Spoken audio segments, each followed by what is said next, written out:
bem-vindos ao podcast Nordeste Sobrenatural, um lugar onde o terror não está apenas no imaginário, ele é real.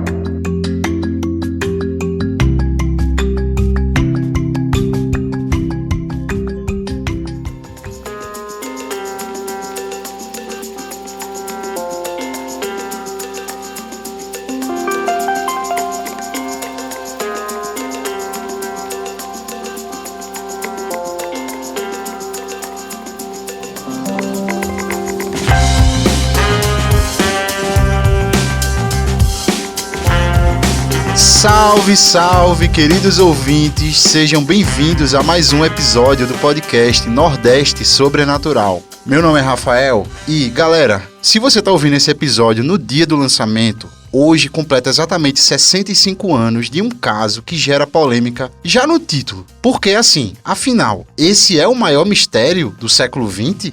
Vamos conversar mais sobre isso lá pra frente, mas antes, aqui do meu lado, a minha amiga Liz. E aí, galera, tudo bem com vocês? Porque, assim, comigo eu não sei se tá tudo bem. Eu não dormi direito, só pensando nessa pauta, pensando nesse caso, pensando em teorias, na verdade, pensando numa resposta para o que aconteceu lá em Dyatlov, né? É isso aí, Liz. Esse caso me deixou boladaço. E aqui do meu lado, meu amigo Neto. Salve, salve, galera! E eu tô aqui com meu casaco. Mentira, eu tô de casaco não. Se eu pudesse, eu estaria sem roupa nesse calor. Mas se vocês quiserem me convidar pra uma viagem pra Dyatlov Pass, estamos aí, hein? Vamos embora pra essa expedição. Só não vamos em 9. Detalhe importante, só não vamos em 9, mas eu até toparia também. E hoje temos aqui conosco um convidado muito especial. O cara é psicólogo e tá aqui pra nos ajudar a desvendar esse mistério. Fala com a galera aí, Ed. E aí, pessoal, boa noite, tudo bem com vocês? Espero que sim. E ao contrário de Paulo, por favor, não me chamem para um passeio desse, que de cara a resposta vai ser não. Detesto o calor daqui do Nordeste, mas é melhor aqui porque tá um pouco mais seguro. E é isso aí, é feito o Rafa falou. Tem muitas teorias em relação a esse caso, vamos tentar conversar um pouquinho sobre elas e vamos ver quais contribuições podem surgir. Massa, Ed. É isso aí, galera. Vamos nessa.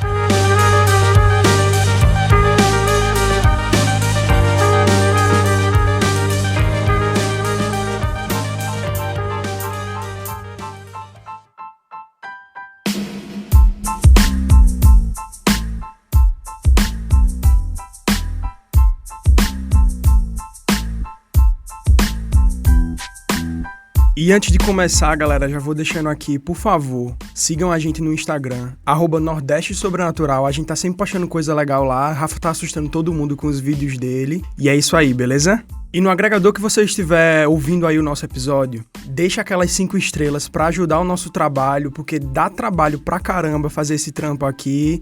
E caso você compartilhe esse episódio no Instagram que você tá ouvindo lá e marcar o @Nordeste Sobrenatural, a gente vai agradecer você e citar no próximo episódio, beleza?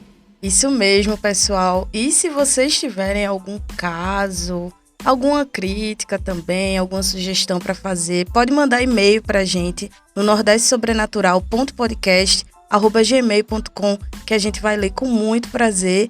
E a gente tá catando aí uns relatos para fazer uns episódios especiais, tá? Então, manda pra gente, que vai ser muito massa.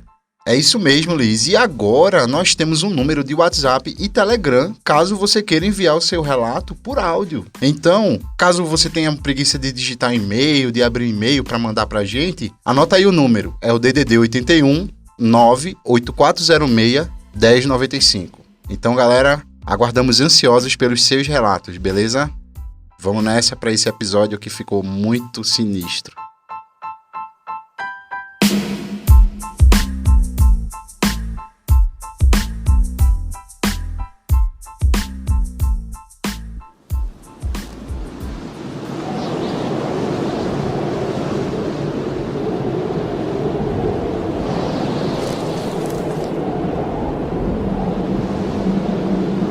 Um mistério é geralmente caracterizado pela presença de elementos inexplicáveis, desconhecidos ou incompreendidos que desafiam a lógica e a compreensão humana. Esses elementos podem estar relacionados a eventos, fenômenos, objetos ou questões cujas origens, causas ou significados não são facilmente compreendidos ou decifrados. A falta de informações claras, a ambiguidade ou a ausência de uma explicação convincente contribuem para a natureza enigmática de um fenômeno. Pois é, Liz. E quando é que a gente sabe que está diante de um grande mistério? Essa percepção geralmente surge quando há uma disparidade entre o que é conhecido e o que não é, despertando um desejo humano intrínseco de buscar respostas. O desconhecimento, a complexidade ou a aparente impossibilidade de resolver uma questão são fatores que contribuem para a sensação de que estamos diante de algo que não conseguimos explicar. E nesse episódio, viajaremos até o ano de 1959 para investigar um caso que, mesmo após 65 anos, permanece gerando dúvidas ou incertezas sobre as respostas que são oferecidas. Afinal, o que sabemos sobre o incidente da passagem de Dyatlov após mais de 6 décadas? Seria esse o maior mistério do século XX? É o que a gente vai tentar descobrir agora.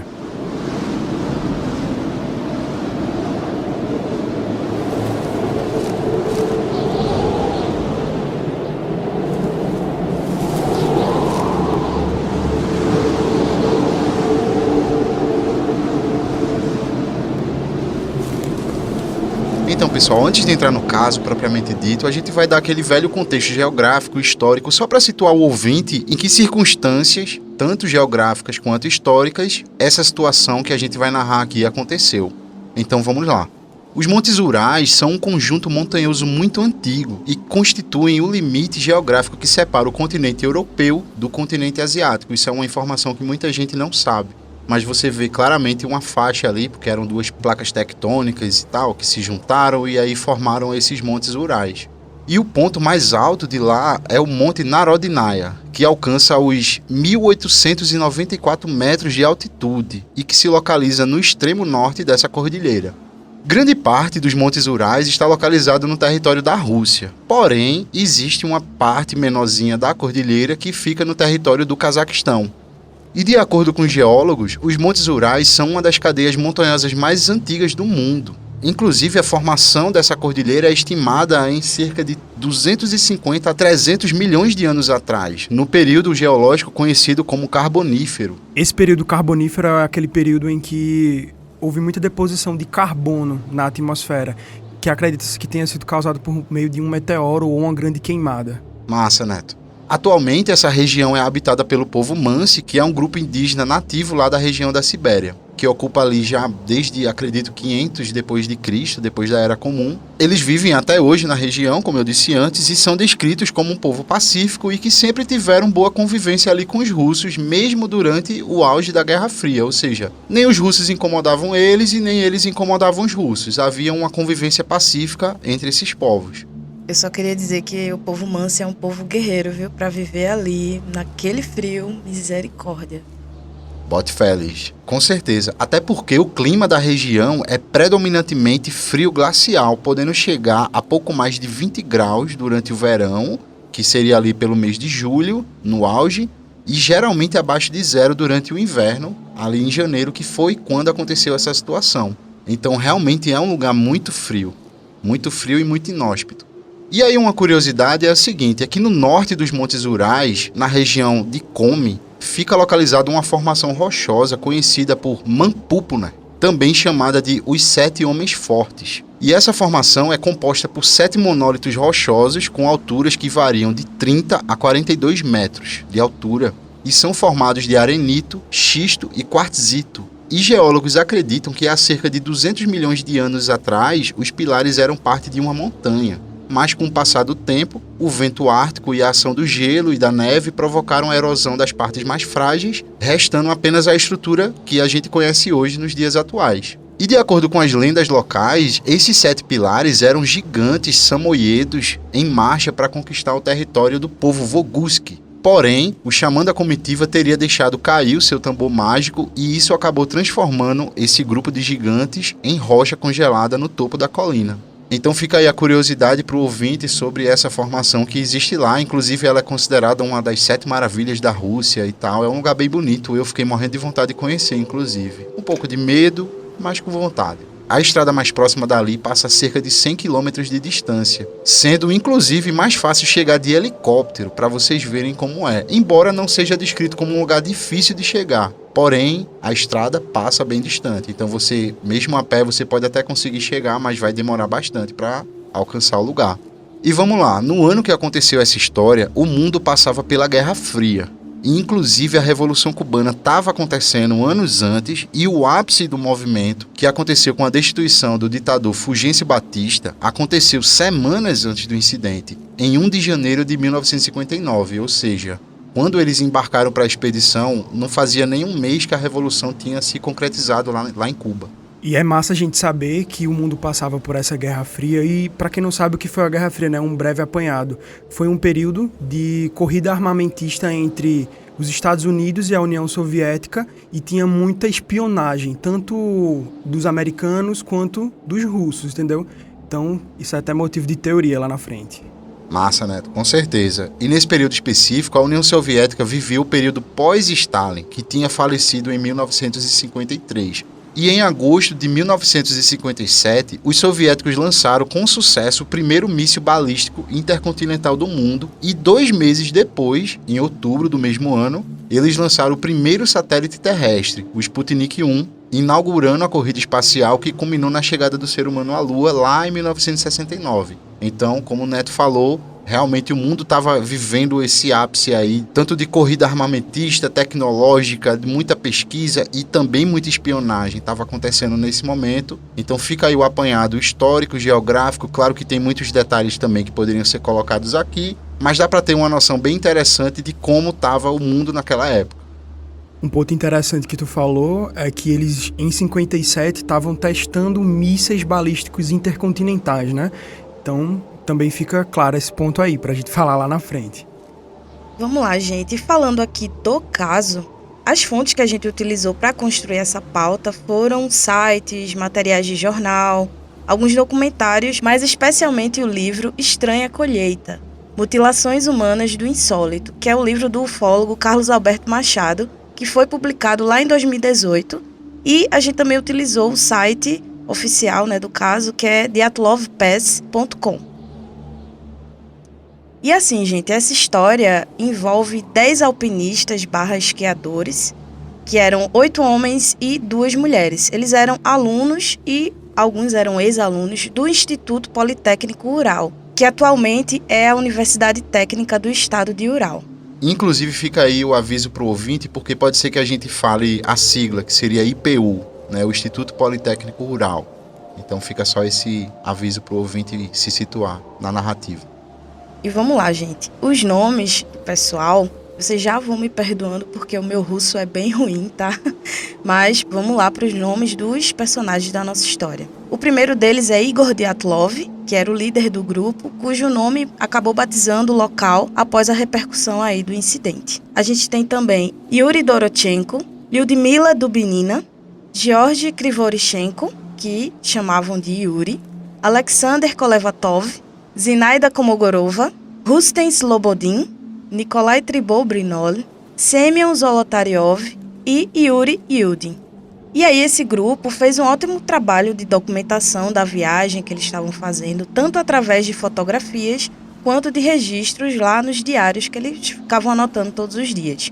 E uma curiosidade é que para entrar nesse grupo era exigida uma alta competência, não só quanto a resistência e força física para participar, mas também as qualidades morais da pessoa, tipo senso de camaradagem, comunicação, trabalho em grupo, paciência, bondade e capacidade de relaxar e apreciar aí a beleza da natureza, né? Até porque para curtir e fazer um passeio desses tem que gostar muito de estar aí na presença da mãe natureza. Então, Lisa, a nível de contextualização, nós temos um grupo que, como requisito, era necessário tanto experiência quanto uma sinergia de equipe como um todo, não é? Não era um pessoal aleatório que estava fazendo a viagem, eles estavam sabendo o que estavam fazendo, eles tinham experiência anterior e eles tinham experiência em como lidar em uma situação de risco, enquanto grupo, não é? Isso mesmo, Ed. E outra coisa que eu vi aqui, né, estudando para a pauta, é que geralmente eles faziam muito esses passeios, né, essas aventurazinhas lá no Instituto Politécnico, E eram sempre grupos grandes, então eles tinham que estar sempre inteirados para que conseguissem realizar a viagem com tranquilidade. Massa, muito boa essa tua pergunta, Ed. A gente já vai aproveitar aqui, pessoal, para entrar na história e a personalidade de cada um deles. Vamos lá, por exemplo, Igor Dyatlov, ele tinha 23 anos e era engenheiro de rádio formado pelo Instituto Politécnico dos Urais. Ele foi descrito como bastante talentoso, tendo criado alguns pequenos aparelhos como um rádio e um fogão portátil, que inclusive foi levado nessa expedição até o final e foi encontrado lá na tenda. Desde os primeiros dias de estudo na IPU, ele estava ativamente envolvido na vida de montanhismo. Ele tinha bastante expedições, eu fui pesquisar sobre as expedições que ele fez bastante expedição. Ele só perde para Semyon, que Semyon tinha 23, mais de 20 expedições. Ele era o mais experiente em expedições, mas não era o líder. Ele se destacava pela meticulosidade na realização de qualquer tarefa, grande forma física, caráter equilibrado e atitude amigável em relação às pessoas, características que provavelmente levaram ele a ser o líder do grupo. Ele também gostava de radioamador e de fotografia. E uma curiosidade é que, uma vez em uma caminhada, um participante, desejando muito leite condensado em sua mochila, comeu uma lata escondido do grupo. Arrependido depois, esse participante contou para Igor sobre isso. E Igor não o repreendeu e nem o constrangeu. Ficou em silêncio por um tempo e então disse: "Vamos voltar para Sverdlovsk. Você vai pagar o custo do leite condensado para a mesa de caixa do grupo." Bem interessante, né, essa história sobre Igor Dyatlov, porque ele era um cara, como os russos costumavam dizer, camarada. E a gente vai agora para Yuri Doroshenko. Ele tinha 21 anos e era aluno do 4º ano de engenharia. Ele era conhecido por ser reservado e ter uma personalidade um pouco impulsiva. E ficou famoso nos clubes de caminhada por ter afugentado um urso com um martelo durante o acampamento, então o bicho era brabo. Um fato interessante sobre Doroshenko é que Doroshenko tinha 1,80 m. Ele era o maior do grupo e frequentemente ele aparecia nas fotos com óculos e sempre sorrindo, sempre camarada. Eu tô comentando sobre a altura dele porque lá na frente a gente vai falar sobre uma foto que eu acredito que seja dele, certo? Uma foto muito conhecida pela teoria do Yeti. Ele já tinha namorado Zinaida Komogorova, e inclusive chegou a conhecer seus pais, mas esse relacionamento ele terminou aparentemente por vontade do próprio Yuri, pouco tempo antes da expedição. Legal, Neto. Inclusive, essa história dele ter afugentado o urso, pelo que é contado, foi quando Zinaida se apaixonou por ele. Ela chegou a presenciar a situação e aí depois que ele voltou, eles começaram a conversar e começou a despertar um interesse de Zinaida por ele e dele por Zinaida, né? Só para ficar aqui a nível de curiosidade para os ouvintes. Eu acho que ela olhou assim e fez: "Nossa, que homão da porra, é esse que eu quero." Bote fé.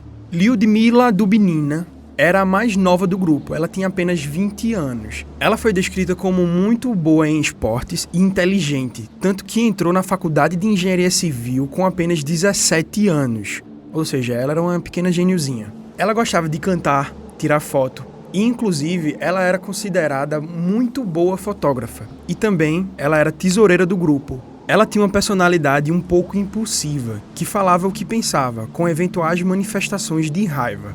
O que fica demonstrado, inclusive, pelas suas próprias anotações, que em diversas vezes ela comenta sobre essa impulsividade dela, sobre o humor dela, tá ruim feito um inferno, nas próprias palavras dela.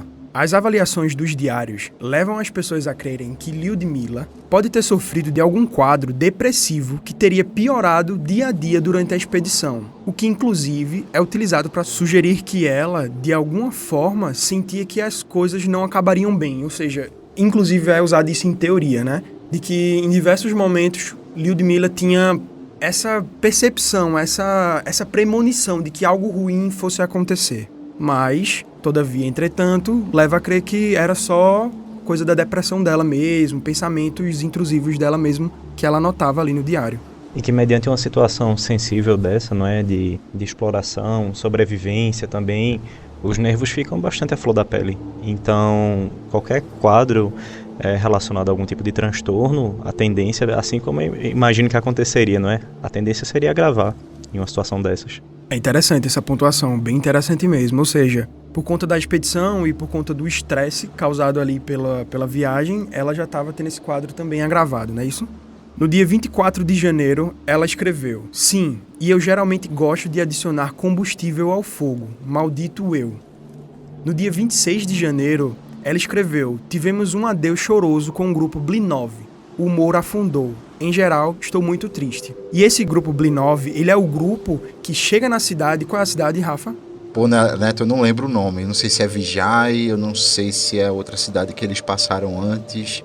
Mas, enfim, eles estavam realmente durante a expedição e encontraram outros grupos que estavam fazendo caminhadas.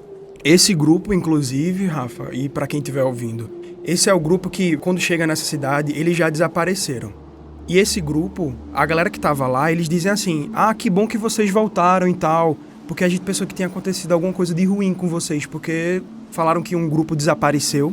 Então esse grupo, Blinov, ele foi confundido com o grupo Dyatlov, que realmente tinha passado por lá e realmente tinha desaparecido. E uma coisa interessante é que esse mesmo grupo, ele viu luzes ao redor da montanha Ortoten na noite em que supostamente eles teriam desaparecido, no dia 2 de fevereiro. E uma curiosidade é que durante uma caminhada pelas montanhas orientais de Sayan, em 1957, Lyudmila foi acidentalmente baleada na perna por um caçador, mas conseguiu voltar a salvo. A bicha era braba. Não, velho, ela era rocheda, assim, dá pra sentir, assim, que ela falava o que pensava, ela tinha aquela postura bem intimista até, né? Pra quem a conhecia, assim, ela realmente tinha uma personalidade forte, como a gente fala hoje. E muita gente comenta, muita gente que chegou a conhecer Dubinina, diz que ela era uma pessoa sensacional, que ela inspirou muitas pessoas a entrarem na expedição, a fazerem expedições, a fazerem montanhismo e por aí vai. Ou seja, ela era tida como referência. E agora a gente vai para Georgy ou Yuri Krivinochenko, ou às vezes citado pelo próprio diário de Dubinina como Yuri Kri. Ele tinha 23 anos, ele era amigo de Igor Dyatlov, sempre acompanhando ele em todas as expedições, e eu fui verificar todas as expedições que Igor participou e estava lá, Krivinochenko, ou seja, ele era amigo próximo de Dyatlov. Ele era formado em construção e hidráulica. Ele foi descrito como bastante animado e engraçado, um cara que estava sempre contando piada, fazendo todo mundo se divertir ali.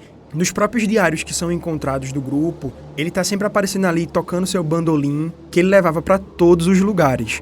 George chegou a ser detido pela polícia no dia 24 de janeiro por conta de suas brincadeiras. Então quer dizer que Yuri era meio que o bardo, né? Ali do grupo. Exatamente. Yuri era tipo o bardo do grupo. Ele tava sempre fazendo todo mundo rir, se divertir, sempre com uma conversa leve e enfim, né? Mas sobre ele ter sido preso, o Rafa tem alguma coisa para comentar? Tenho sim, Neto. É uma história interessante, né? Porque ele foi detido pela polícia porque eles tinham chegado na cidade, eu não vou lembrar exatamente o lugar, e ele pediu a Lyudmila um dinheiro para comprar alguma coisa, e ela negou porque ele meio que já tinha extravasado com alguma compra que tinha custado muito dinheiro em uma parada anterior. O que faz sentido, porque Lyudmila é a tesoureira, não é isso? Isso, exato. Lyudmila era a tesoureira do grupo. E aí ela negou o dinheiro a ele, então ele começou a cantar, ele não se estressou, né? Ele começou a cantar e fazer uma gesto assim com o chapéu, como se estivesse pedindo dinheiro, fazendo gaiatice. Ele era um gaiato, sabe? Dá pra sentir isso, que ele era bem gaiato. E aí a polícia foi chamada porque o lugar era um lugar muito isolado, calmo, familiar, né? Então ele acabou sendo detido, mas não deu nada, né? Foi só uma situação ali que aconteceu por causa da gaiatice dele. Aí fica a curiosidade para o ouvinte sobre a personalidade dele.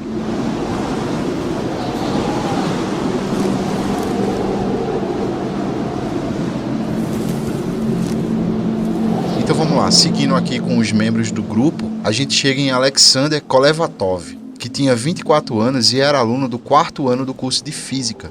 E é assim, galera, não existem muitas informações sobre a personalidade dele, mas o que se sabe é que seu pai faleceu atropelado por um trem e ele precisou cuidar da mãe e das suas 4 irmãs depois que eles perderam quase tudo, já que era o pai que sustentava a casa e a mãe tinha uma condição médica que a impedia de trabalhar. E também, além disso tudo, o próprio Alexander, ele teve problemas de saúde durante a infância, mas não fica claro que problemas seriam esses. Mas dá a entender que foi um problema superado, né? Ele teve durante a infância e depois ficou bom, né? O que é que tenha sido.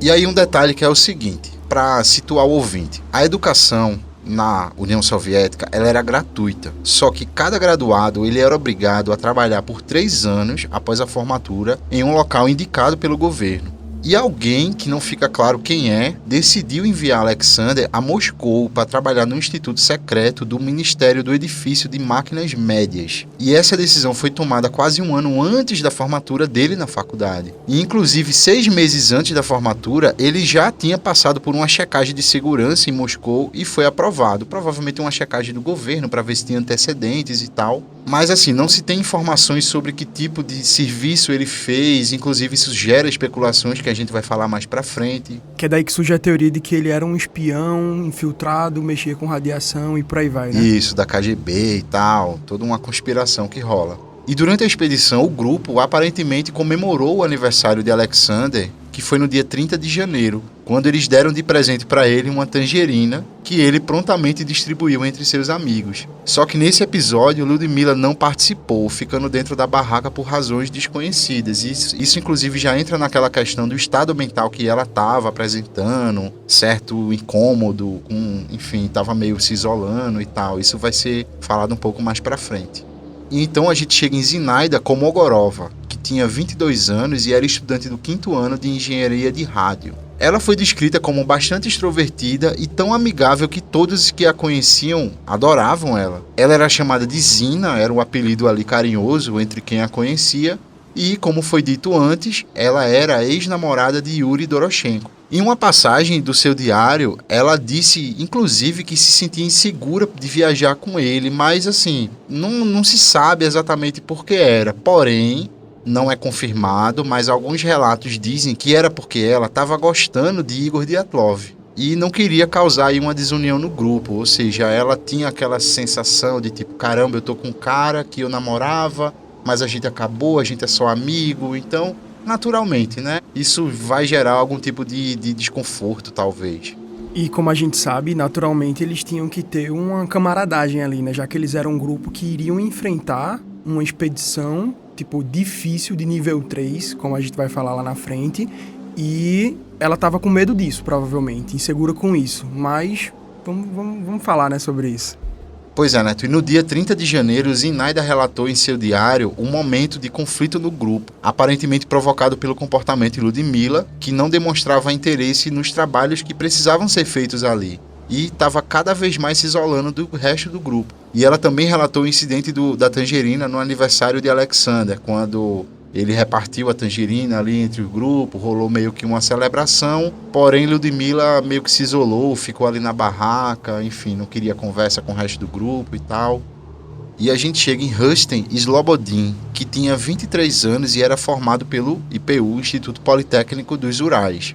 Ele era descrito como atlético, praticante de corrida e de montanhismo, aparentemente era o que tinha mais aptidão física ali do grupo, ou pelo menos um dos que tinha maior aptidão física. Ele também foi descrito como alguém calado e introvertido, além de muito bonito, corajoso, endurecido, confiável e aventureiro. São palavras que foram atribuídas aí, inclusive antes, né, de relatos de pessoas que conviveram com ele antes. Então foram palavras utilizadas para descrevê-lo. E ele chegou a fazer várias excursões perigosas junto com seu pai antes do incidente. Interessante, bem interessante. Uma curiosidade sobre Slobodin é que pelas fotos, para via de curiosidade mesmo, ele tinha um shape. Ele estava no shape, ele era o mais preparado ali no nível corpóreo para enfrentar alguma coisa assim.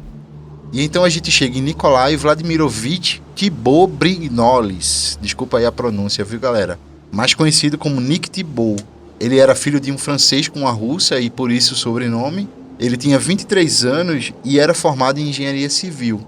E foi descrito como bastante simpático, bem-humorado e popular entre os membros do clube de caminhadas, além de ser muito inteligente, disciplinado, talentoso, proativo, confiável e autoconfiante. Era um cara seguro de si, meio reservado, mas bastante inteligente, criativo, enfim, era certamente uma das figuras importantes do grupo. E então a gente chega no último membro, que é Semyon Zolotaryov, que tinha 38 anos e era o mais velho do grupo. Ele era instrutor da base de turismo Kourovka e formado pelo Instituto de Educação de Física em Minsk. E algumas fontes dizem que ele também era instrutor de esportes lá no IPU, no Instituto Politécnico dos Urais. E um detalhe é que ele era solteiro, apesar da idade, e tinha tatuagens, o que era algo que era descrito ali como algo bastante incomum para aquela época. Inclusive, o lance dele ser solteiro e o lance das tatuagens criptografadas foi usado como teoria para que ele era um espião da KGB infiltrado. É bem interessante ressaltar isso, né? Pois é, Neto. É dito, inclusive, e que talvez o que reforce, né, essas hipóteses, é que ele não fazia parte do grupo original, ele não iria para o grupo, ele não iria participar do grupo inicialmente, mas acabou se juntando a eles posteriormente por estar fazendo o mesmo caminho. Provavelmente ele já tinha a intenção de ir para o mesmo lugar, fazer a mesma caminhada e acabou se juntando ao grupo. E como eu disse antes, ele era o mais experiente em expedições. Ele tinha mais de 20 expedições. É um fato interessante de ressaltar também, né? E é aquilo, a gente não tem muitas informações sobre ele, mas sabe-se que ele serviu durante a Segunda Guerra Mundial. E uma curiosidade é a seguinte, é uma curiosidade até meio bizarra, porque Sêmia nasceu no dia 2 de fevereiro de 1921. Portanto, o evento aconteceu no dia ou horas antes do seu aniversário. Inclusive, se você fizer as contas, caso ele tivesse morrido antes, ele teria 37 anos, mas em qualquer fonte que você for buscar, você vai ver que ele tinha 38 anos, porque considera-se que ele morreu provavelmente no dia do seu aniversário. Ele já tinha completado os 38 anos. Então fica essa curiosidade meio sinistra aí para os ouvintes. É isso aí, Rafa. E eu fui pesquisar essa informação e tá lá. Tipo, nos documentos russos estão lá que ele tem 38 anos.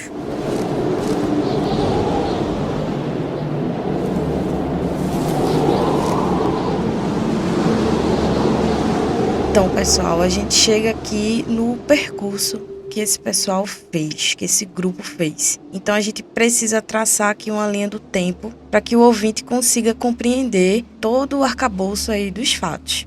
Vamos lá. O grupo se reuniu na cidade de Ekaterimburg, no centro-oeste da União Soviética, no dia 23 de janeiro de 1959. E o plano deles era chegar em Goraltorten, que é uma montanha com cerca de 1.200 metros de altura. E uma curiosidade aí sobre essa montanha é que há controvérsias sobre o significado do nome Altorten. Enquanto uns dizem que significaria não vá lá, na língua indígena local ali dos Mansi, outros alegam que essa palavra significa montanha com ventos redemoinhos.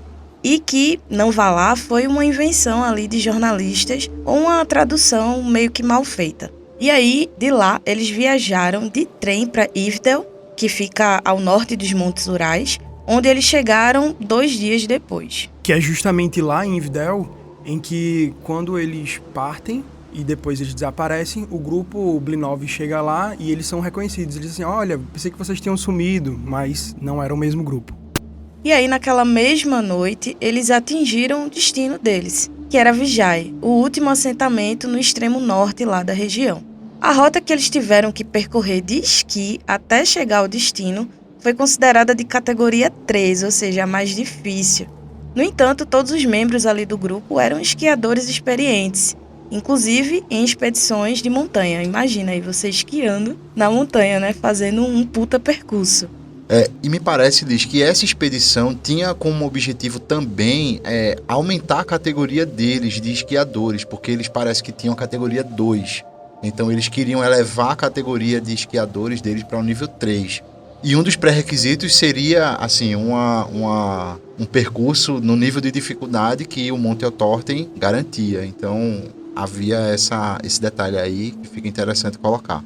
Eles queriam se tornar competidores, né? Para isso eles precisavam desse nível de expedição. E eles foram atrás e Igor planejou tudo com o objetivo deles alcançarem esse nível 3 aí. Isso mesmo, Neto. Eu acho que algum ouvinte deve estar se perguntando o que é que essa galera estava fazendo aí, né? Eles estavam justamente se desafiando para conseguir se encaixar nessa categoria 3, que é a mais difícil, e ser reconhecido por isso, né? Ou seja, tinha um objetivo aí por trás. Não era à toa. E aí eles começaram a viagem no dia 27 de janeiro. Os próximos 5 dias foram muito bem documentados pelo grupo. Como a gente disse, né, eles faziam muitas fotos e escreviam tudo nos diários. E um dia depois do início da expedição, ou seja, dia 28 de janeiro, um dos membros do grupo, Yuri Yudin, que tinha 22 anos, ele teve que retornar a Vijay devido a uma dor intensa que ele teve no nervo ciático. Isso daí já acende aqui uma lanterninha aqui pra gente.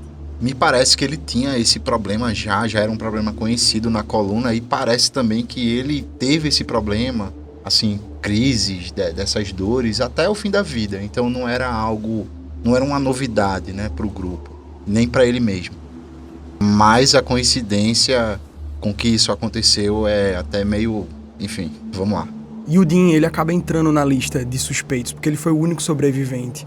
Obviamente, ele vira um suspeito, né? É isso aí, mas, enfim, se ele mentiu sobre essa dor, ele mentiu pro resto da vida, então. Não é isso, Rafa? É isso aí. Pois é, como vocês disseram, esse caso aí, essa dor no ciático dele, fez com que Yuri se tornasse o único sobrevivente do grupo. Ou seja, que livramento, hein, Yuri? Eita dor no ciático bendita essa daí. E aí, gente, continuando aqui, no dia 31 de janeiro, o grupo montou um labase, que seria uma espécie de armazém temporário para colocar os suprimentos deles ali. Eles montaram esse armazém ali no Vale de Losva, para que eles pudessem subir no Monte Otorten, sem nenhuma bagagem, e pegar a carga no caminho de volta. Inclusive, Liz, para quem estiver ouvindo, eles deveriam ter deixado o fogão nesse labaz. Só que Dyatlov decide levar o fogão para poder esquentar eles durante a nevasca, o clima estava piorando. Então ele decide levar esse fogão para esquentar, que lá na frente também isso vai ser usado como teoria para as queimaduras. Até porque provavelmente seria mais fácil acender um fogão do que uma fogueira numa nevasca, né? Então... E ele podia ficar dentro da barraca, né?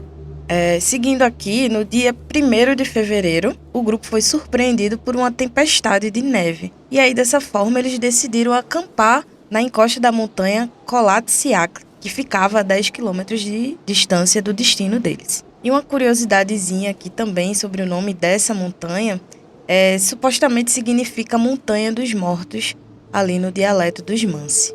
E outra coisa sobre o nome da montanha é que ela era conhecida e, enfim, talvez até oficialmente, até hoje, ela seja chamada de Altura 1079. A Altura 1079 é onde eles acamparam, porque é o local, porque a montanha ela tem 1.200 metros. Então, dado todo esse apanhado aí de quem eram eles, para onde eles estavam indo, o que estava acontecendo, o combinado era que eles enviassem um telegrama para a IPU, o Instituto Politécnico dos Urais, após retornarem a Vijay, o que estava previsto para acontecer no dia 12 de fevereiro. Não houve grande alarde quando não houve a comunicação, pois o atraso poderia ocorrer por conta do clima. Inclusive, o próprio Dyatlov diz isso. Ele diz que pode atrasar por causa do clima na região e tal.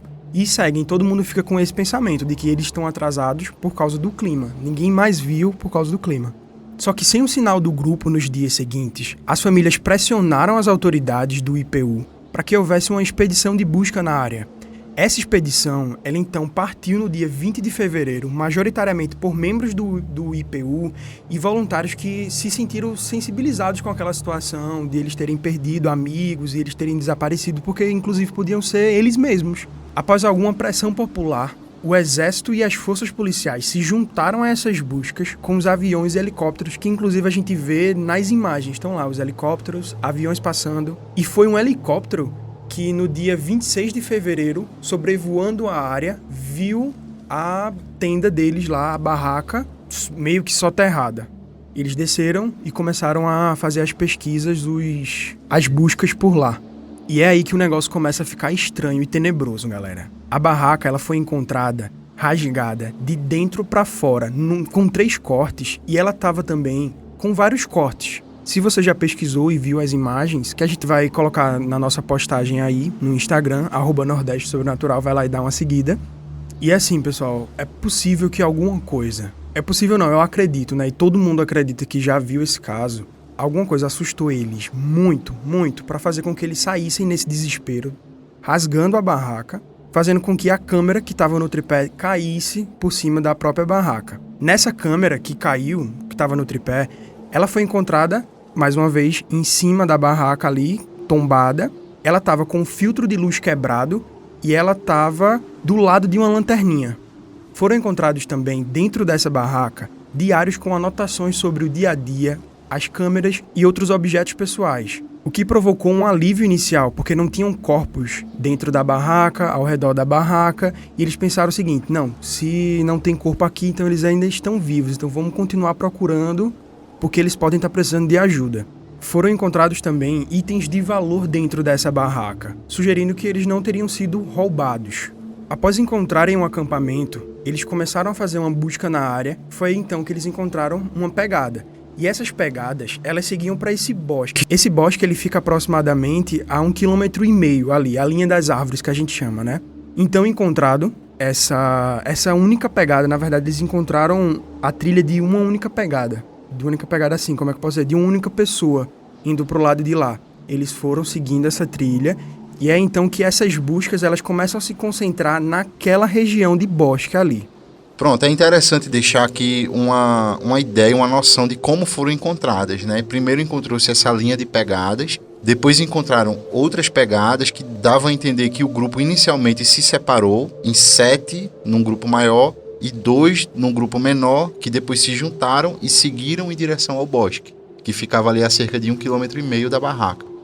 E aí, algum tempo depois da busca, no dia 27, eu não sei se ficou claro, a barraca foi encontrada no dia 26, e aí um dia depois, já no dia 27, os primeiros corpos foram encontrados próximos aos vestígios de uma fogueira. E então todo o mistério sobre o que teria acontecido começou a se desenhar.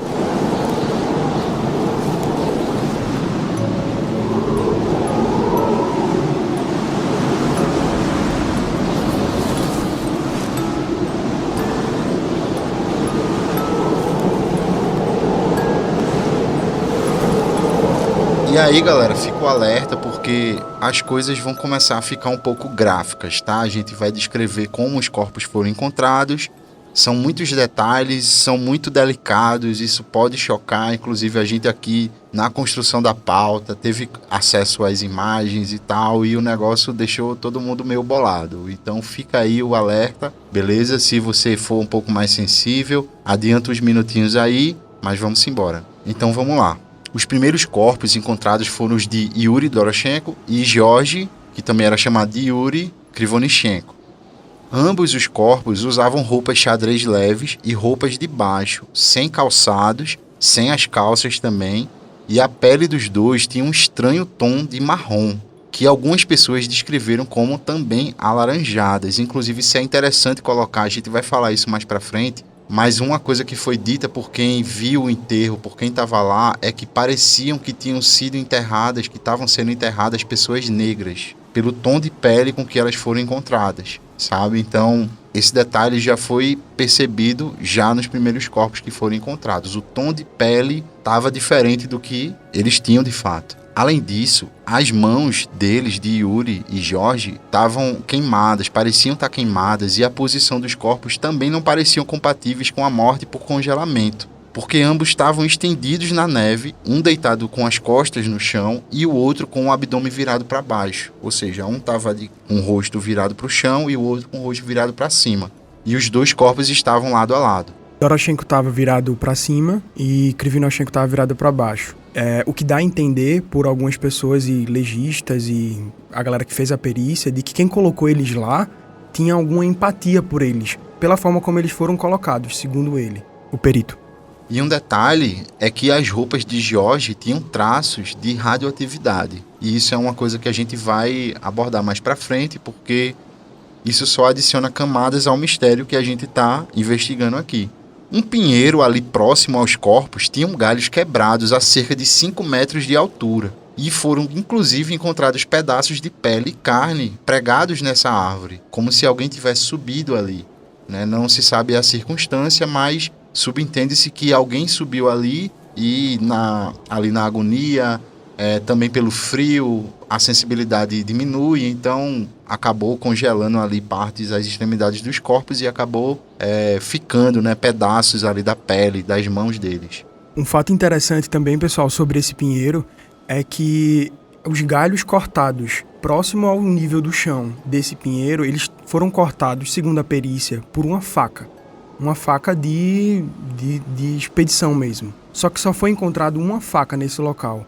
E esse galho, que é o galho que estava a cerca de 4 a 5 metros, como o Rafa falou, esse é um galho muito grosso. E ele precisaria de uma força muito forte para quebrar esse galho. Uma pessoa subiu em cima desse galho para quebrar ou alguma outra coisa pesada. E é interessante pensar sobre a questão da disposição dos corpos, porque os indícios apontam para uma situação de possível desespero por parte dos membros. E ainda assim o pensamento de empatia, o pensamento de colocar os corpos de uma forma que indique respeito ou estima por eles, sabe?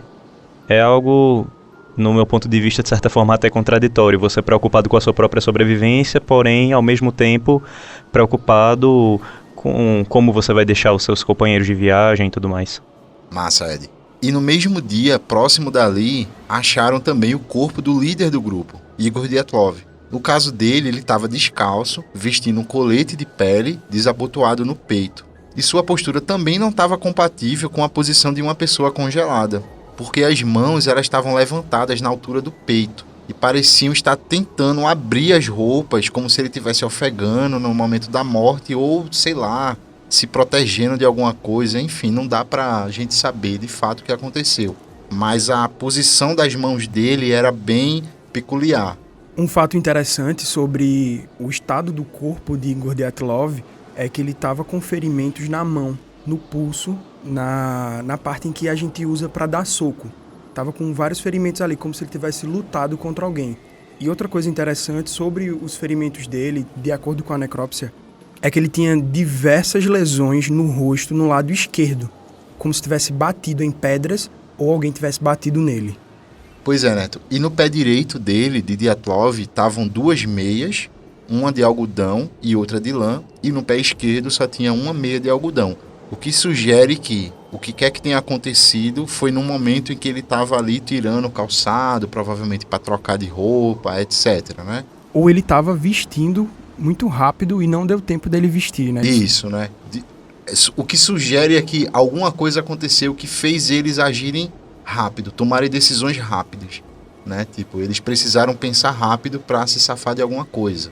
E no braço dele tinha um relógio quebrado que mostrava um horário de 5h31. Como era um relógio analógico, a gente não sabe se era 5h31 da manhã ou da tarde, mas estava lá o horário marcado no relógio dele que estava quebrado. O que é um grande indício, né, do que aconteceu, o horário que é possível ter acontecido, o horário em que o relógio dele parou de funcionar de alguma forma, né? Porque não deveria. Eu fui pesquisar sobre esse relógio e era um relógio muito usado naquela época na União Soviética. É um relógio feito lá, é claro, né? Não chegava nada externo pelo capitalismo, mas era um relógio muito utilizado por eles e não fazia sentido aquele relógio ter parado, do nada. E a alguns metros de distância do corpo de Dyatlov foi encontrado o corpo de Zinaida. O seu corpo apresentava escoriações múltiplas de vários tamanhos, tanto na parte externa das mãos quanto nas palmas das mãos, inclusive uma ferida de 3 centímetros com um pedaço de pele escalpado na mão direita, além de uma grande escoriação no lado direito, passando pelas costas. Ou seja, como se ela tivesse se defendido de alguma coisa e arrancou um pedaço da pele da mão dela, sabe? Além da ferida que vinha do dorso assim até as costas. Na parte dos rins. Isso. E aí, alguns dias depois, já no dia 5 de março, um pouco mais distante do corpo de Zinaida, a equipe encontrou o corpo de Rustem. Rustem já apresentava uma fratura no crânio, indicando que algo o atingiu com muita força na cabeça antes da sua morte. Porque, caramba, o crânio é duro, velho. O crânio humano é duro. Então, o crânio dele estava fraturado.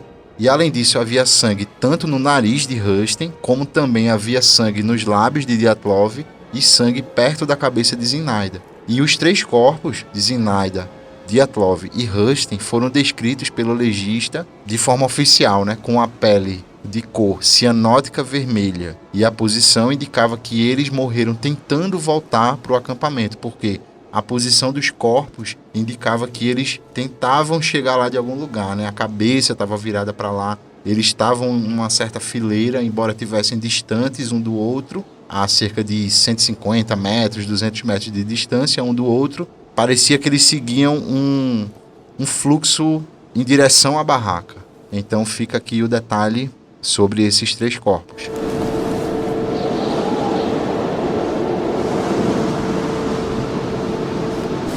E aí, pessoal, a gente chega num ponto, né? Depois desse dia 5 de março, onde foram encontrados esses 5 corpos, o caso já estava começando a atrair muita atenção, o que acabou fazendo com que o governo da Rússia e a KGB dessem ordens para acabar logo, né? Para resolver logo aquilo ali. E aí é que o negócio começa a ficar também mais tenebroso ainda, porque a explicação oficial foi de que todos morreram de hipotermia. Mas o investigador-chefe se recusou a assinar o relatório e preferiu se retirar do inquérito. Porque após ele ver centenas de casos de outras mortes na neve, ele tinha certeza de que as mortes do grupo não eram convencionais.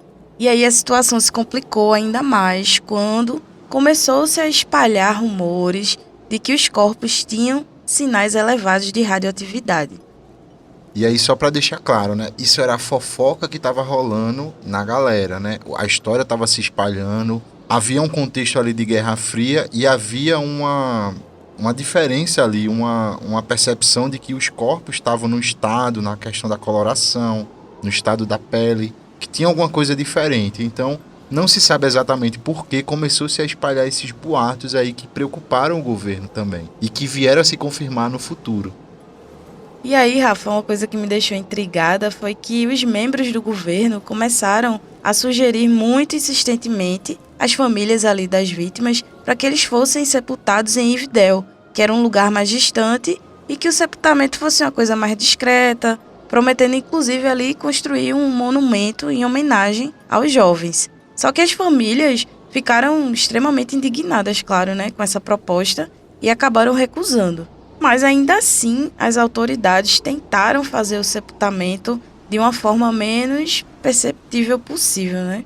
E aí o cortejo fúnebre foi obrigado a fazer o caminho pelas ruas mais remotas e os participantes não foram autorizados a ir para o cemitério a partir da entrada principal, tendo que passar através de um buraco que o pessoal fez ali na cerca, especialmente com o propósito de passar para conseguir ver alguma coisa. E além disso, alguém estava arrancando constantemente o anúncio da data e do lugar do funeral lá do IPU. Ou seja, tinha alguém que estava tentando apagar os vestígios de onde seria, para que ninguém soubesse onde seria o local e a data do sepultamento. Só que, de toda forma, o enterro acabou acontecendo em Sverdlovsk, que era um local de origem do grupo e do IPU também, né? Foi lá em 9 de março de 1959. É estranho porque parece que não é só relacionado ao sepultamento, né? É como se o sepultamento fosse consequência de algo anterior que eles estivessem querendo apagar, deixar que passasse batido de certa forma. É estranho porque geralmente quando acontecem situações assim de catástrofes e tudo mais, acidentes, enfim, coisas relacionadas, a mídia cai em cima. Então são coisas que as informações elas circulam muito rápido.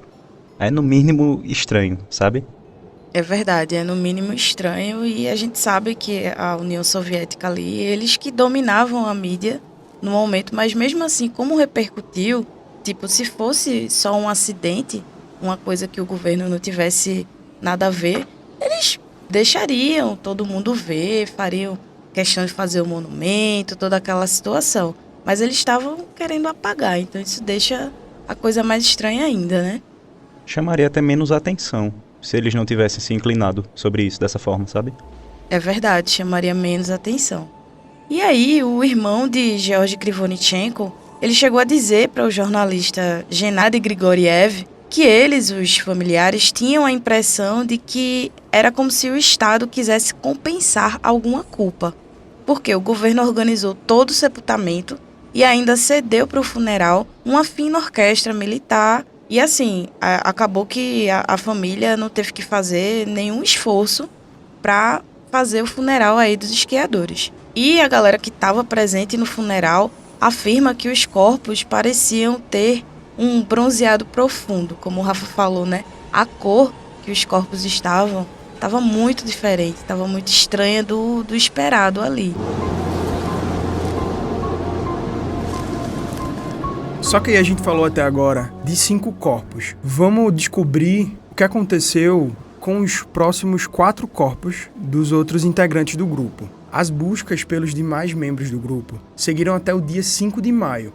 Já algumas fontes costumam dizer que foi no dia 4 de maio que esses corpos foram encontrados, mas, de acordo com as fontes do site Dyatlov Pass, que a gente pesquisou aqui, que a gente montou a pauta em cima, eles dizem, de acordo com os documentos, que foi no dia 5 de maio que esses corpos foram encontrados com a ajuda de cães farejadores. E um fato interessante é que o povo Mansi, que vive ali próximo e estava ajudando nessas buscas, encontrou o indício de que teria um corpo ali, que foi o primeiro corpo, era o de Lyudmila, foi o que eles viram, os pés dela. Esses caçadores foram avisar aos militares, que logo foram lá com cães farejadores. Eles estavam próximo a um riacho, ao lado de um barranco de neve, que é costumeiramente chamado de ravina. A equipe de busca encontrou o corpo de Lyudmila, Nikolai, Semyon e Alexander. E eles estavam embaixo de uma camada aproximadamente de 4 metros de neve. Mas não fica claro assim se eles foram soterrados durante esses eventos ou se a neve foi se acumulando depois que eles já estavam mortos. Fato é que em maio já está acontecendo o degelo da região, e esse degelo foi causando o derretimento e o aparecimento desses corpos. Perto dos corpos foi achado um revestimento feito a partir daqueles galhos e arbustos frescos e forrados com peças de roupas, como se preparadas para o assentamento do grupo, ou seja, era um assentamento de 4 pessoas, ou seja, eles estavam em 4, não em 9, ou enfim, eram 4 pessoas que iriam sentar ali. A cama de roupa indica que prepararam um revestimento para se sentar na neve. Por que esse revestimento para se sentar na neve? Quando você está, tanto no Everest ou qualquer tipo de montanha, você quer o máximo possível evitar o contato direto com a neve para você não perder calor muito rápido. Então faz completamente sentido que eles tenham colocado esse forro para poder sentar. E um fato interessante sobre isso é que eles estavam em suas devidas faculdades mentais para poder fazer isso. Então eles estavam ainda tentando sobreviver. Essas informações, então, poderiam sugerir que eles já estavam conscientes da morte dos outros membros, eles já estavam se organizando para a sobrevivência apenas entre eles? É possível que eles já tivessem descartado a possibilidade dos outros 5 membros estarem entre eles, né? Ou eles haviam se separado. Eles estavam separados dos outros membros do grupo. Essa profundidade do barranco que estava próximo a eles indicava que eles tentaram se esconder de alguma coisa. Por isso, eles ficaram provavelmente por algum tempo e não saíram. A questão é, que é o que eu acredito, eles provavelmente, ou eles estavam tentando se esconder de algo, de alguém, de algumas pessoas, seja lá o que for, ou também, que é o que eu provavelmente faria, me esconder de algo, de alguém, ou me esconder do frio. O vento estava vindo naquela direção e tipo, vamos se esconder aqui, porque aí a gente não fica tão exposto ao vento e vamos forrar aqui o chão para que a gente não fique exposto à neve no chão. Nikolai e Semyon estavam vestidos melhor do que o resto. Inclusive, Nikolai estava calçado com botas apropriadas para o frio e em seu bolso foram encontradas as luvas. Essas luvas eram de Dubnina. Essas luvas não, uma dessas luvas era de Dubnina. A outra luva Dubnina estava usando também quando morreu. Esses detalhes sugerem que os 2 homens estavam fora da tenda no momento em que os outros começaram a trocar de roupa no seu interior. Ou eles estavam prontos do lado de fora da tenda, ou eles se vestiram muito rápido ao ponto de já estarem prontos para correr do que quer que eles estavam correndo. Nikolai usava um gorro tricotado, um capacete de pele, uma camisa de malha e um suéter de lã.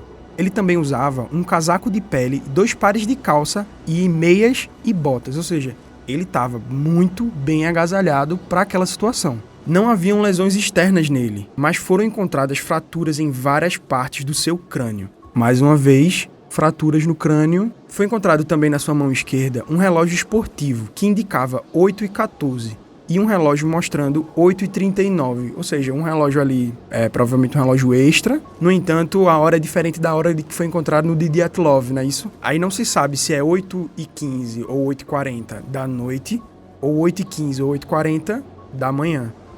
Já Alexander estava bem vestido também, mas na manga esquerda da jaqueta havia um buraco de 22 por 12 centímetros com as bordas queimadas, além de rasgões na manga direita. Uma coisa interessante sobre essas queimaduras é que o irmão, ou na verdade o Yudin, ele disse que já estavam queimadas antes, não é isso, Rafa? Existe até uma foto que mostra ele usando essa jaqueta em algum momento aparentemente descontraído, antes de tudo que aconteceu, onde já aparecia esse buraco com sinais de queimadura. Então a gente assume que o que quer que tenha provocado essas queimaduras não foi o que provocou a morte dele. mas algo que aconteceu antes, talvez usando o fogão lá de Dyatlov. Ou fazendo uma fogueira em outra expedição, ou durante a expedição, né? Não fica Isso, claro. exato. Mas, de toda forma, era um sinal, era algo que estava ali que foi mencionado também no relatório. Durante a necrópsia de Alexander, foi descoberto que havia uma mobilidade incomum das cartilagens do nariz, que estava possivelmente quebrado. O pescoço dele estava deformado na região da cartilagem da tireoide e atrás da aurícula direita uma ferida de forma incerta, penetrante até o osso temporal, ou seja, alguma coisa atingiu ele aqui atrás da nuca e foi até o osso temporal. Lyudmila também estava bem vestida, porém sem calçados. Uma das pernas dela foi envolta pela metade das calças que tinha sido cortada do corpo de Yuri Krivonichenko, e outra perna com um pedaço de um suéter queimado. Ou seja, a gente já meio que tem uma ideia de que ela teve acesso ao corpo dele. E isso explicaria, inclusive, o fato de eles estarem sem as calças. Porque eles utilizaram peças das roupas deles para poder se proteger. Para usar tanto como combustível para a fogueira, como também, e acho que principalmente, para reforçar o aquecimento deles próprios. É isso aí, Rafa. Provavelmente foi usado para isso. O exame externo revelou que a pele, no lado do rosto, era de uma cor amarelo-marrom e havia falta de tecidos moles nas laterais do rosto e dos lábios superior direito. Não fica claro, pelo legista, de que se isso foi arrancado antes, quando ele estava vivo, se foi arrancado depois por animais ou se foi um próprio processo da decomposição ali naquela ravina. Já no exame interno, quando eles abriram ela, foi revelado que haviam múltiplas fraturas das costelas em ambos os lados, sendo que uma das costelas atingiu o coração, que inclusive, de acordo com um legista, foi o que causou a morte dela, um rompimento do átrio esquerdo, ou seja, a costela penetrou o coração dela e causou o rompimento do átrio esquerdo, e alguns legistas acreditavam ela poderia ter sobrevivido de 10 a 20 minutos depois desses ferimentos mortais. Também foi constatado que ela estava sem os dois olhos, a língua e o diafragma oral, enquanto as cartilagens do nariz estavam achatadas e alguns ossos da face estavam expostos. Já Semyon foi encontrado praticamente com as mesmas roupas as quais andou em esquis, ou seja, ele ainda não havia trocado de roupa quando tudo aconteceu. Ele estava bem agasalhado, inclusive ele é relatado como um dos mais bem agasalhados, não é isso? Ele também estava com a câmera pendurada no pescoço e os exames externos e internos mostraram falta de tecidos moles na região da sobrancelha esquerda, com o osso exposto também. Falta dos globos oculares, que foram removidos completamente. Mas a questão é, mais uma vez, não fica claro se esses globos foram removidos com ele em vida ainda, ou seja, teria coagulação sanguínea, ou se esses globos oculares eles foram decompostos ao longo dos 3 meses que ele ficou lá exposto. Foi encontrada uma ferida na parte direita da nuca com exposição do osso, fratura nas costelas à direita e na roupa íntima, rastros de defecação, ou seja, algo assustou muito ele ao ponto dele se cagar de medo. Ou a dor foi muito intensa no momento da morte, né? O que quer que tenha acontecido, talvez tenha sido tanta dor que aconteceu. É interessante isso porque, assim, em alguns casos onde a pessoa sofre, ela cai de uma altura muito grande e quebra a coluna, essa pessoa também defeca ou se mija todinha, justamente por causa da dor. É bem provável que ele tenha enfrentado ou uma dor extrema ou durante a decomposição, mas os outros também estariam assim, né? Não se sabe. Já os órgãos internos de Semyon estavam achatados e a região do tórax estava espremida até a região abdominal, que quem for buscar uma foto vai ver essa foto que é bizarríssima. É como se os órgãos do tórax tivessem ido parar junto com os órgãos do abdômen, não é? Tipo, tivessem ali tudo espremido, inclusive na foto você vê que é como se tivesse seco mesmo o tórax dele, tá bem desproporcional o tamanho do tórax para o abdômen parece estar inchado, mas na verdade é porque eram os órgãos que estavam ali, acho que pulmão, coração, enfim. E aí, mais uma vez, não se sabe se isso aconteceu, segundo os legistas, se aconteceu no ato da morte dele ou se isso aconteceu pós-mortem. Não há menção alguma sobre a língua de Semyon, enquanto todos os laudos têm registro sobre o estado da língua, ou seja, todos os outros, os 8, há registro da língua, seja se tá ou se não tá, no caso de Lyudmila não tá, mas no caso de Semyon não há registro se tem língua ou se não tem. Mas no caso dele tem apenas uma menção de que a boca estava amplamente aberta. Inclusive a boca de Lyudmila também estava extremamente aberta, sem lábio, sem a língua e sem o músculo hipoglosso. Isso, inclusive, gera especulações de que talvez a língua de Sêmion também não estivesse no corpo. Tá entendendo? E que por algum motivo tivesse sido omitido do relatório isso, sabe? Mas, enfim, são especulações. Exatamente, Rafa. Tem muita especulação sobre isso, sobre o estado dos corpos. Além disso, as roupas pareciam ter sido contaminadas por algum tipo de poeira radioativa de causa indeterminada. As autoridades soviéticas determinaram que uma força elementar irresistível provocou a morte desses indivíduos. E aí a gente meio que já tem uma noção de que, por algum motivo, as mortes desses 4 últimos membros do grupo, talvez, né, pelo menos é o que dá a entender, foram mais violentas do que as outras mortes. É interessante também a gente pensar, Rafa, que esse casaco marrom, esse suéter radioativo que Dubinina usava, ele era provavelmente de Krivonichenko, certo? E o macacão que Kolevatov usava provavelmente era de Doroshenko, ou seja, eles trocaram roupas, eles não tiveram tempo de decidir quem ia pegar, só pegaram as roupas e saíram, ou eles foram usando as roupas dos mortos que estavam caindo e vamos usar porque a gente tem que se aquecer, a gente tem que sobreviver.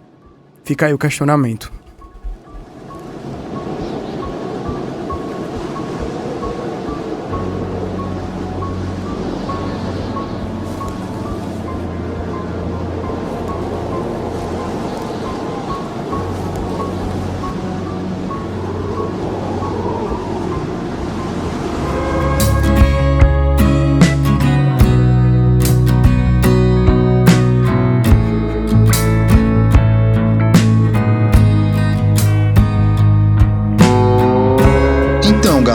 Como tem muita história para contar e esse caso merece, nós tentamos trazer para você muitos detalhes, a maioria, eu acredito, e o episódio acabou ficando muito longo. Então, para que você possa absorver melhor tudo o que aconteceu, nós decidimos dividir o episódio em 2 partes. Então, hoje encerramos a parte 1 e na semana que vem você pode conferir a parte 2 e preparem suas hipóteses, porque a conversa foi longe, beleza? Então é isso, pessoal. Obrigado se você ouviu a gente até aqui. Espero que você tenha gostado desse episódio e nos vemos na próxima semana. Valeu!